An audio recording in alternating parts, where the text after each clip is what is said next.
오늘 본문을 보면 여호와께서 나단을 다윗에게 보내시니 그가 다윗에게 가서 그에게 이르되 무엇입니까? 인간 스스로는 자신의 죄를 인식할 수 없다는 것입니다. 우린 다시 묻게 됩니다. 하나님께서 나단을 다윗에게 보내셨다는 것은 무엇을 의미하는가? 그 끔찍한 죄를 지은 다윗이지만 하나님은 아직도 다윗을 포기하지 않으셨다는 것을 말씀하고 있습니다. 하나님께서는 하나님의 말씀을 듣게 하심으로 자신을 넘어서서 자신을 객관적으로 보게 하십니다. 우리가 하나님의 말씀을 듣고 성경을 읽는 것은 자신을 넘어서서 자신은 제대로 볼 수 없기에 하나님은 나를 어떻게 보시는가? 나는 지금 어디에 서 있는가? 나는 제대로 신앙생활을 하고 있는가? 계속해서 성경을 통해 객관화시키는 그러한 작업을 하는 겁니다. 그것이 경건의 삶이시요, 그것만이 나를 제대로 보게 합니다. 그것만이 제대로 나를 진단하게 합니다. 그것만이 나를 올바른 방향으로 인도해 주시는 것이지요.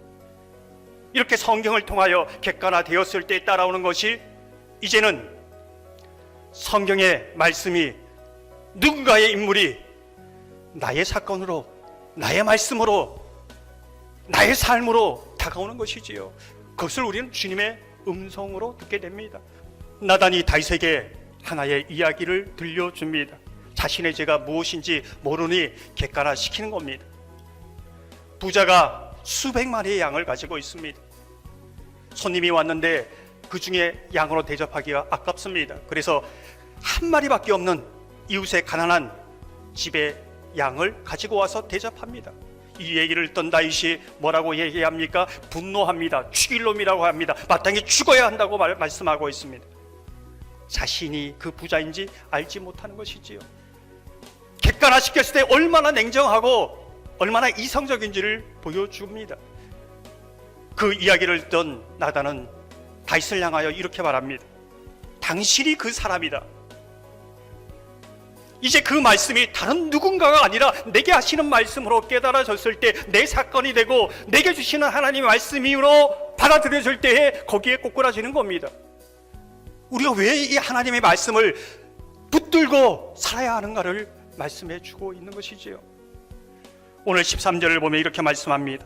다윗이 나단에게 이르되 내가 여호와께 죄를 범하였노라 하며 나단이 다윗에게 말하되 여호와께서도 당신의 죄를 사하셨나니 당신이 죽지 아니하려니와. 여러분, 말이 됩니까?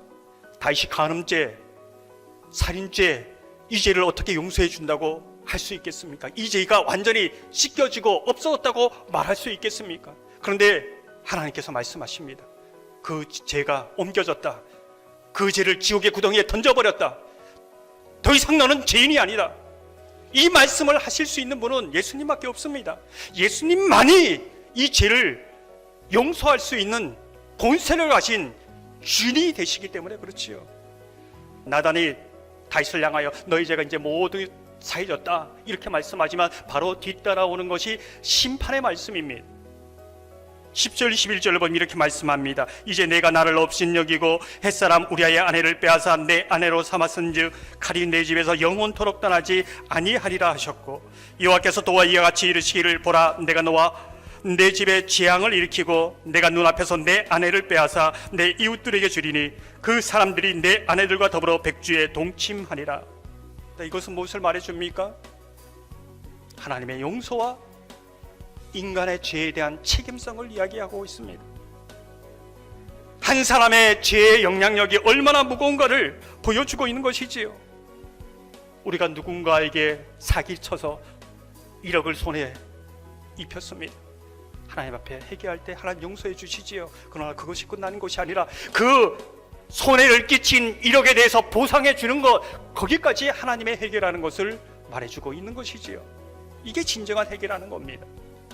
사랑하는 성도 여러분, 저와 여러분이 오늘도 하나님의 말씀을 듣는 자리에 있게 하시고 오늘도 우리를 포기하지 않고 말씀을 듣게 하시는 그 하나님의 은혜에 감사하시길 바랍니다.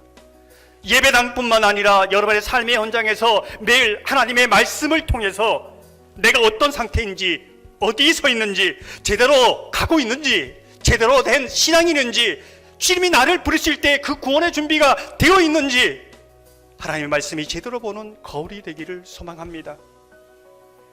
나의 사건으로 내게 주시는 그 말씀으로 내 깊은 심령에 다 내 속에 회심의 역사, 용서의 역사, 치유의 역사, 구원의 역사가 날마다 저와 여러분의 입술을 통하여 고백되어지기를 주님의 이름으로 축원합니다.